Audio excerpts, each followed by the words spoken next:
ধন্যবাদ মুকুল। আমি আছি রাষ্ট্র সংস্কারের ৩১ দফা দাবি উত্থাপন নিয়ে। আজকে কিন্তু নারায়ণগঞ্জে বিএনপির ভারপ্রাপ্ত চেয়ারম্যান তারেক রহমান সংযুক্ত হবেন। আজকে বাংলাদেশের ৩টি জেলাতে বিএনপির ভারপ্রাপ্ত চেয়ারম্যান এই ভার্চুয়ালি সংযুক্ত হওয়ার কথা রয়েছে।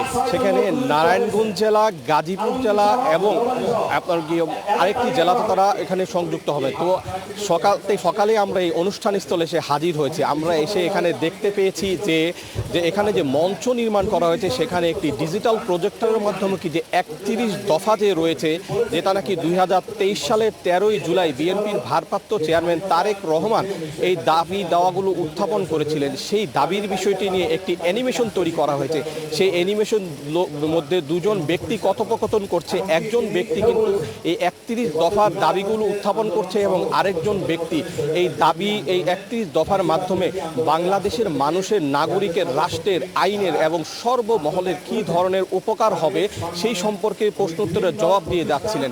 তো নারায়ণগঞ্জের কিন্তু আজকে এটা জেলা বিএনপির ব্যানারে হচ্ছে এবং নারায়ণগঞ্জের এই যে একজন সমন্বয়, আমি যে প্রোগ্রাম শিডিউলে যে তালিকাটি দেখতে পেয়েছি যে তারেক রহমান যে বিভিন্ন জেলায় যুক্ত হবেন ১৬৪ জেলায়, নারায়ণগঞ্জ জেলার সমন্বয়ক হচ্ছে নজরুল ইসলাম আজাদ, যিনি নাকি ঢাকা বিভাগীয় বিএনপির সহসাংগঠনিক সম্পাদক। তিনি কিন্তু আমাদেরকে জানিয়েছেন যে নারায়ণগঞ্জ জেলা বিএনপির ৬০টি থানা এবং ৫টি উপজেলার সাংগঠনিক নেতৃবৃন্দরা কিন্তু আজকে এই অনুষ্ঠান স্থলে হাজির হয়েছেন। তারা তারেক রহমানের এই ৩১ দফা দাবির বক্তব্য শুনতে মুখর হয়ে আছেন। শুধুমাত্র যে নেতৃবৃন্দরা এখানে উপস্থিত হয়ে সেটি নয়, আমরা দেখেছি অনেক কর্মীরাও আগ্রহ নিয়ে এখানে হাজির হয়ে গেছেন।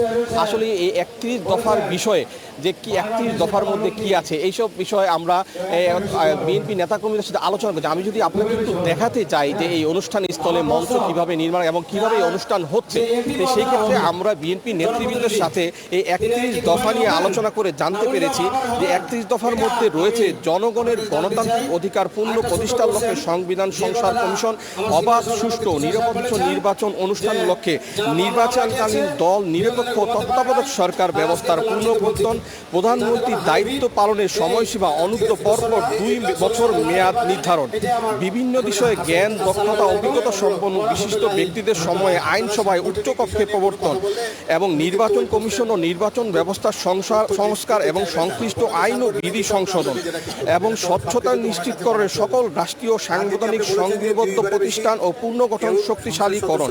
এইসব বিষয়ে কিন্তু আমরা যে আরও কিছু দফা আছে, এইসব দফাগুলো এখানে আজকে তারেক রহমান সরাসরি এখানে নেতৃবৃন্দের মাধ্যমে আলোচনা করবেন। এখানে কিন্তু আরেকটি বিষয় রয়েছে, নেতৃবৃন্দরা কিন্তু এখানে সরাসরি তারেক রহমানের কাছে প্রশ্ন করতে পারবেন এবং এখান থেকে বলা হয়েছে যে তারেক রহমানকে যে প্রশ্ন করা হবে যে ৩১টি দফার মধ্যে যে উল্লেখযোগ্য বিষয়গুলো আছে সেগুলি নিয়ে যারা তারা প্রশ্ন উত্থাপন করেন। এই ক্ষেত্রে আমরা আরও একটি বিষয় দেখতে পেয়েছি, যেটা হচ্ছে নারায়ণগঞ্জের নেতৃবৃন্দরা যে বিভিন্ন অঞ্চল থেকে এখানে উপস্থিত হয়েছেন, তাদের মধ্যে তাদেরকে যে বার্তা দেওয়া হয়েছে মঞ্চ থেকে, নারায়ণগঞ্জের জেলা বিএনপির নেতৃবৃন্দরা এই উপস্থিত নেতৃবৃন্দকে জানিয়েছেন তারেক রহমান যে ৩১ দফা দাবি উত্থাপন করবেন, সেই দাবিগুলো নিয়ে যেমন স্বেচ্ছাসেবক দল তারা যেন তাদের স্ব অঞ্চলে মানুষের কাছে এই দাবিগুলি উত্থাপন করে এবং তাদেরকে বুঝিয়ে বলে। একই ছাত্র দল এবং ছাত্রদের যে আছে, যুব দল আছে, তারা যেন যুবকদের কাছেও এই বিষয়গুলো উত্থাপন করে। মোটামুটি তাদের কাছে স্পষ্ট বার্তা হচ্ছে যে এই ৩১ দফার বার্তাটি সারা বাংলাদেশের ৬৫টি জেলার প্রত্যন্ত অঞ্চলে মানুষের কাছে বিএনপি ও বিএনপির অঙ্গ সংগঠনের নেতাকর্মীর মাধ্যমে মানুষের কাছে পৌঁছে দিতে হবে। এটি হচ্ছে বিএনপির ভারপ্রাপ্ত চেয়ারম্যান তারেক রহমানের স্পষ্ট বার্তা। এই জন্যই কিন্তু এই মতবিনিময় সভার আয়োজন করা হয়েছে। এই হচ্ছে আমার কাছে নারায়ণগঞ্জের সিদ্ধিরগঞ্জ থানার হিরাজিল এলাকার গিয়াসউদ্দিন হাই স্কুল মডেল থেকে সর্বশেষ।